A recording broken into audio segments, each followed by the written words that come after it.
स्वतंत्रता संग्राम की 1857 की क्रांति में ठाकुर रणमत सिंह की शहादत और ढभौरा के जागीरदार रणजीत राय दीक्षित का अंग्रेजी फौज से मुकाबला तो इतिहास के पन्नों में स्वर्णिम अक्षरों में दर्ज है, लेकिन अंग्रेज हुक्मरानों के खिलाफ किसानों के एक आंदोलन को इतिहास में वो जगह नहीं मिल पाई जिसके वो हकदार हैं।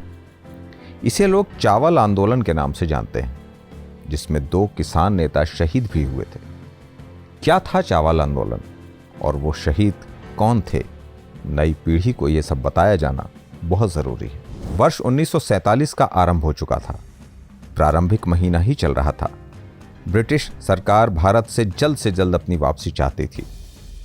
भारत में ग्रीष्म ऋतु का आगमन होने वाला था। साथ ही साथ देश में राजनीतिक सरगर्मी भी खूब थी। जहां एक तरफ आजादी का सूर्योदय होने वाला था, वहीं साथ में बंटवारे रूपी घने काले बादल भी छा रहे थे, जो सूर्योदय की लालिमा को कुछ स्याह कर रहे थे। लेकिन उसी समय देश के मध्य स्थित रीवा रियासत में चावल वसूली आंदोलन चल रहा था। बघेली भाषा में इसे चौरहेवा आंदोलन भी कहा जाता है। इस आंदोलन की गूंज सोशलिस्ट पार्टी के राष्ट्रीय अधिवेशन में भी सुनाई दी थी। आखिर क्या था ये चावल वसूली आंदोलन और ये क्यों हुआ था, आइए इसे विस्तार से जानते हैं। जिस समय देश में आजादी की बात चल रही थी, उस समय रीवा के शासक महाराज मार्तंड सिंह जी थे, जिन्हें कुछ समय पहले ही ब्रिटिश सरकार ने राजा बनाया था। उनके पिता महाराज गुलाब सिंह को ब्रिटिश सरकार ने झूठे षड्यंत्र और अभियोग द्वारा राजच्युत और रियासत से निर्वासित कर दिया था, जिसके कारण उन्हें मुंबई में रहना पड़ रहा था। महाराज मार्तंड सिंह शासक तो बन गए थे, लेकिन वास्तविक शक्ति एक मंत्रिमंडल के पास थी, जिसके प्रधानमंत्री थे श्री TCS जयरत्नम। वे रीवा रियासत में केंद्रीय ब्रिटिश सरकार के राजनीतिक प्रतिनिधि भी थे। मंत्रिमंडल के बाकी मंत्री रीवा रियासत के ही थे, लेकिन उनमें भी पवाईदारों की संख्या ज्यादा थी। 1947 के प्रारंभिक महीने की बात है। केंद्रीय ब्रिटिश सरकार की योजना के अनुसार रीवा राज्य सरकार द्वारा चावल वसूली का कार्यक्रम चलाया गया था। पहले राज्य शासन द्वारा गल्ला खरीदी की नीति पर स्पष्टीकरण देते हुए कहा गया था, राज्य की पैदावार का वितरण राज्य में समान रूप से ऐसे किया जाएगा जो कि काश्तकारों और उपभोक्ता दोनों के लिए हितकारी होगा। अब उस वर्ष क्या हुआ? रीवा रियासत के दक्षिणी हिस्से अर्थात सीधी, शहडोल इत्यादि में तो धान की फसल अच्छी हुई, लेकिन रियासत के उत्तरी हिस्से अर्थात रीवा पठार के क्षेत्रों में धान की फसल की पैदावार अच्छी नहीं हो सकी। लेकिन तब राज्य के पटवारियों के दिए गए एक रिपोर्ट के आधार पर शासन ने 12,000 टन चावल सीधे किसानों से खरीदने का लक्ष्य निर्धारित किया। लक्ष्य राज्य की आवश्यकता से अधिक निर्धारित किया गया और राज्य शासन ने लक्ष्य के निर्धारण के पूर्व खाद्य सलाहकार समिति से कोई सलाह भी नहीं ली। लगता है आज की ही तरह पटवारी तब भी घर में बैठे हुए ही कागज तैयार कर लिया करते थे। इसके अलावा शासन ने किसानों से चावल की कीमत तब के बाजार भाव से कम 8 रुपए मन के हिसाब से खरीदना तय किया था।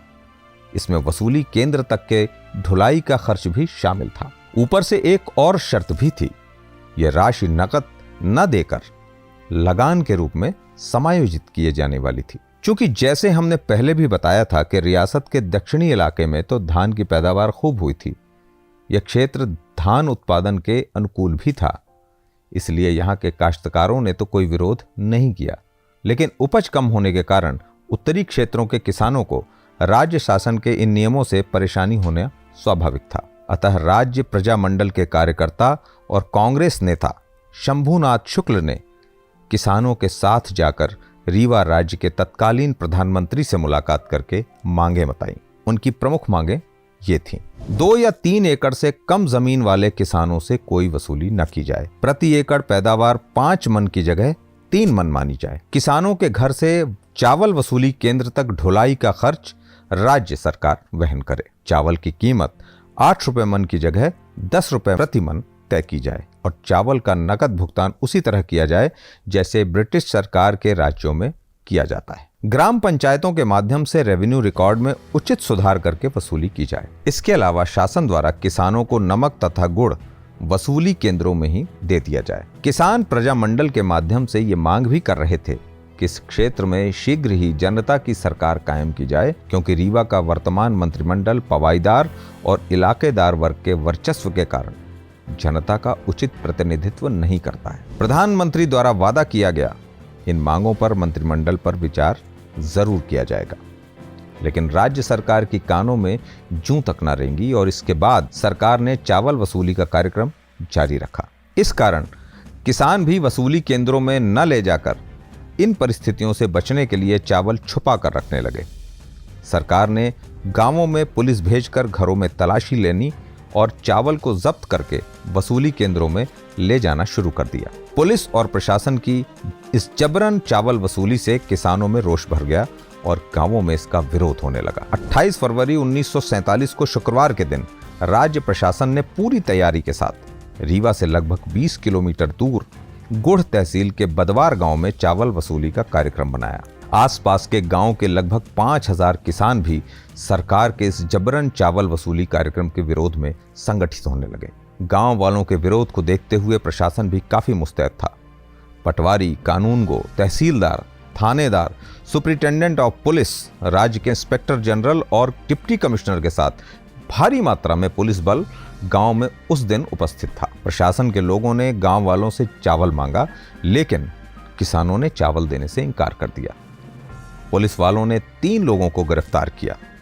गांव वालों द्वारा गिरफ्तारों को छोड़ देने के आग्रह के बाद भी उन्हें जब नहीं छोड़ा गया और प्रशासन के लोग लगातार आगे बढ़ने का प्रयास करने लगे, तो गांव वालों ने उन्हें आगे बढ़ने से रोकने का प्रयास किया। परिणाम स्वरूप पुलिस ने लाठीचार्ज कर दिया, लेकिन गांव के लोगों को इस लाठीचार्ज से कोई फर्क नहीं पड़ा और वो लगातार पुलिस को रोकने के लिए उनसे भिड़ते रहे। लोगों की भीड़ को तितर बितर करने के लिए डिप्टी कमिश्नर के आदेश पर पुलिस ने जनता पर गोली चला दी। इस गोलीकांड में गांव के ही किसान नेता त्रिभुवन प्रसाद तिवारी की मौके पर ही मृत्यु हो गई और अनेकों व्यक्ति घायल हुए। रीवा राज्य सरकार ने एक विज्ञप्ति जारी करते हुए बदवार गोलीकांड के लिए गांव की जनता को ही दोषी ठहराया और स्थिति की भयावहता को देखते हुए पूरे राज्य में धारा 144 लगा दी। आजाद प्रजामंडल, जो इस आंदोलन में सक्रिय भूमिका निभा रही थी, उसके लाल यादवेंद्र सिंह, पंडित शंभुनाथ शुक्ल समेत सभी प्रमुख नेताओं के रीवा नगर से बाहर जाने पर रोक लगा दी गई। शासन की इस भयानक दमन नीति से अभी तक शांतिपूर्ण चल रहे आंदोलन ने पूरे राज्य में एक तीव्र रूप धारण कर लिया। सरकार ने भी जबरन चावल वसूली का कार्यक्रम लगातार जारी ही रखा। बदवार के समान ही नई गढ़ी के शिवराजपुर गांव में 8 मार्च 1947 के दिन पुलिस और काश्तकारों के मध्य संघर्ष हुआ। परिणाम स्वरूप पुलिस ने फिर से गोलियां चलाईं, जिसमें भैरव प्रसाद उर्मलिया नाम के किसान नेता की मृत्यु हो गई और लगभग 8 व्यक्ति घायल हुए। कहीं कहीं घायलों की संख्या और भी ज्यादा बताई जाती है। पुलिस और प्रशासन के इस कृत्य से जनता में रोष भर गया। आजाद प्रजामंडल और कांग्रेस सोशलिस्ट पार्टी के नेता और सदस्य धारा 144 का उल्लंघन करते हुए प्रदर्शन करने लगे, जिसके कारण प्रशासन ने कई लोगों को गिरफ्तार किया। गिरफ्तार होने वाले नेताओं में लाल यादवेंद्र सिंह, वैद्यनाथ दुबे, प्रकाश नारायण और सत्यदेव इत्यादि प्रमुख थे। रीवा से निकलने वाले साप्ताहिक समाचार पत्र भास्कर सहित देश के अन्य प्रमुख समाचार पत्रों ने रीवा राज्य सरकार की इन कार्यवाहियों की जोरदार निंदा की। जिस समय रीवा में यह आंदोलन और गोलीकांड हुआ था, उसी समय कांग्रेस सोशलिस्ट पार्टी का कानपुर अधिवेशन चल रहा था। रीवा में सोशलिस्ट पार्टी के एक कार्यकर्ता श्रवण कुमार भट्ट उसी समय एक सम्मेलन में भाग लेने गए थे। उनके ही माध्यम से यहां की स्थिति की सूचना डॉक्टर राम मनोहर लोहिया और अच्युत पटवर्धन को भी लगी। कांग्रेस सोशलिस्ट पार्टी के अधिवेशन में बदवार गोलीकांड के खिलाफ एक प्रस्ताव पारित किया गया, जिसमें रीवा शासन से तत्काल इस दमन नीति को बंद करने के लिए कहा गया। राज्य प्रजामंडल कॉन्फ्रेंस के अध्यक्ष डॉक्टर पट्टाभी सीतारमैया ने रीवा प्रशासन के इन दमनपूर्ण कार्यवाहियों की घोर निंदा की। मध्य भारत राज्य प्रजामंडल के क्षेत्रीय काउंसिल द्वारा एक सदस्य को गोलीकांड की जांच के लिए रीवा भेजा गया।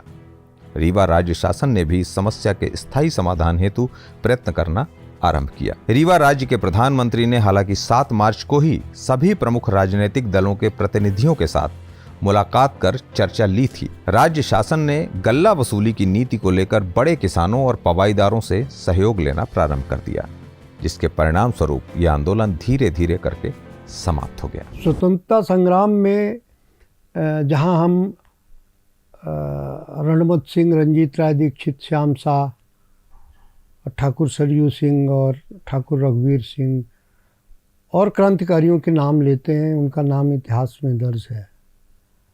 उसके इतर छिटपिट आंदोलन हुए जिनको लोग बहुत कम जानते हैं, लेकिन उनका महत्व बड़े आंदोलन से कहीं किसी कदर कमज़ोर नहीं है। जन चेतना को जगाने में, किसानों को आज़ादी के लड़ाई के साथ जोड़ने में उन घटनाओं का बड़ा योगदान है। और ये घटना है 1947 की, ये मार्च अप्रैल के आसपास की घटना है। आज़ादी तो अगस्त में मिली, उससे 3-4 महीने पहले की बात है। रीवा जिले के 2 गांवों में चावल आंदोलन में 2 किसान शहीद हुए। एक तो बदवार का चावल वसूली आंदोलन, जिसमें त्रिभुवन प्रसाद तिवारी को यहाँ की अंग्रेज़ों की पुलिस ने गोली मार के हत्या कर दी और कम से कम सैकड़ों लोगों के हाथ पांव टूटे और उन्हें जेल में ठूस दिया गया।